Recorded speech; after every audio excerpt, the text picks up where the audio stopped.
ગરીબ અને મધ્યમ વર્ગના લોકોને પ્રધાનમંત્રી આવાસ યોજના, મુખ્યમંત્રી આવાસ યોજના તેમજ પંડિત દીનદયાળ નગરના ફ્લેટ તેમજ આવાસો અપાવવા માટે આ કામના આરોપી મયંક સંજય મિશ્રા નાઓ સુરત મહાનગરપાલિકા ખાતે એક સરકારી કર્મચારી હોય અને તેઓ આવાસ યોજનામાં ડ્રો સિસ્ટમથી મકાનો તેમજ દુકાનો અપાવવાનું કામ કરતા હોય, જેથી એક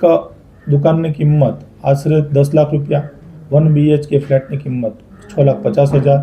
2 BHK ફ્લેટની કિંમત 12 લાખ રૂપિયા જેઓને ડ્રોના માધ્યમથી શરૂઆતમાં લોકોને વિશ્વાસ અપાવવા માટે સ્ટેટ બેંક ઓફ ઇન્ડિયાના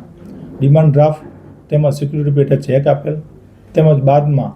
પંડિત દીનદયાળ નગર આવાસ યોજના અંતર્ગત પ્રમુખ, ઉપપ્રમુખ તેમજ ખજાનચી નાઓના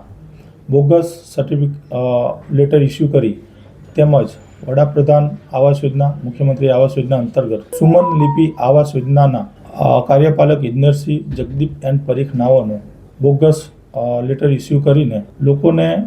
આવાસ તેમજ દુકાન તેમજ રોકેલા નાણાં ન આપી આરોપી પોતાનો મોબાઈલ ફોન બંધ કરી અને નાસી ગયેલો હોય તે સંદર્ભે ગુનો દાખલ કરી સુરત શહેર પોલીસ કમિશનર શ્રી અનુપમસિંહ ગેહલોત નાઓએ આરોપીને પકડી પાડવા માટે સૂચના કરતા સંયુક્ત પોલીસ કમિશનર સાહેબ,